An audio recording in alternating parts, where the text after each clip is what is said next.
ایک دوست نے سوال پوچھا ہے کہ اللہ تعالیٰ کے لیے بہترین لفظ واحد کا صیغہ ہے یا جمع کا ہے، یعنی اللہ تعالیٰ فرماتا ہے درست ہے یا اللہ تعالیٰ فرماتے ہیں درست ہے۔ اسی طرح سے اللہ تعالیٰ کے لیے یہ دونوں لفظ آپ نے دیکھا ہوگا کہ عام فہم گفتگو کے اندر علماء کرام بھی اور عام عوام الناس بھی استعمال کرتے ہیں۔ اللہ تعالیٰ کی ذات فرماتے ہیں، فرماتا ہے، یہ دونوں لفظ استعمال ہوتے ہیں۔ اس تناظر کے اندر یاد رکھیے کہ اللہ تعالیٰ کی ذات چونکہ وحدہ لا شریک ہے،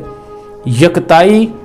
اور اللہ تعالیٰ واحد ہونے کے اندر، اکیلا اور تنہا ہونے کے اندر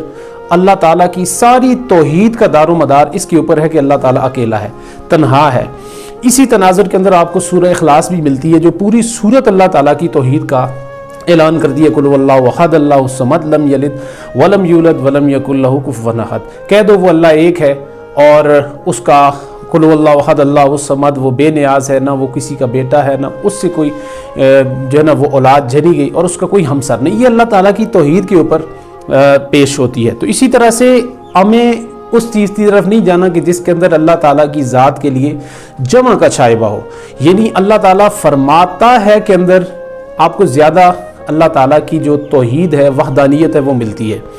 اور بنسبت اللہ تعالیٰ فرماتے ہیں جمع کا صیغہ اس کے اندر آ جاتا ہے، پلورلزم۔ اور جمع کا شائبہ جب آئے گا تو اللہ تعالیٰ کی توحید کے بارے میں جو نئے مسلمان دائرہ اسلام کے اندر آتے ہیں، جب ہمیں سنیں گے کہ اللہ تعالیٰ فرماتے ہیں، اللہ تعالیٰ نے جو ہے نا وہ اللہ تعالیٰ کے بارے میں ہم یہ لفظ استعمال کریں کہ اللہ تعالیٰ سنتے ہیں، اللہ تعالیٰ ہمیں دیکھتے ہیں۔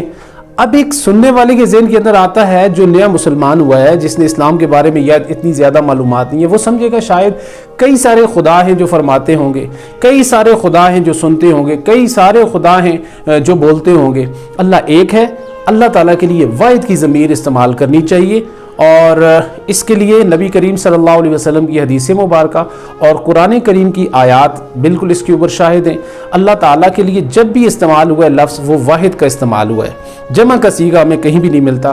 ہاں، اللہ تعالیٰ کی ذات اپنے لیے اگر جمع کا صیغہ استعمال کرے، جیسے ورفعنا لک ذکرک، نا ضمیر جمع متکلم کی ہے کہ ہم نے اپنے محبوب کے ذکر کو آپ کے لیے یا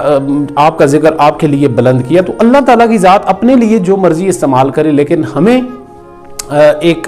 بندہ ہونے کی حیثیت سے اللہ تعالیٰ کے لیے واحد کا صیغہ استعمال کرنا چاہیے۔ اسی کے اندر اللہ تعالیٰ کی شان بھی ہے، عزت بھی ہے، احترام بھی ہے۔ بہرحال اگر کوئی جمع کا صیغہ بھی استعمال کرتا ہے تو کوئی اتنا بڑا مسئلہ نہیں ہے، شرعاً اس کے اوپر بھی کوئی قضا و جرا نہیں ہوگی۔ بہرحال اس تناظر کے اندر اگر دیکھا جائے تو واحد کا صیغہ استعمال کرنا زیادہ درست ہے۔ ویڈیو اچھی لگے اس پیغام کو ضرور آگے شیئر کیجیے گا۔ السلام علیکم ورحمۃ اللہ وبرکاتہ۔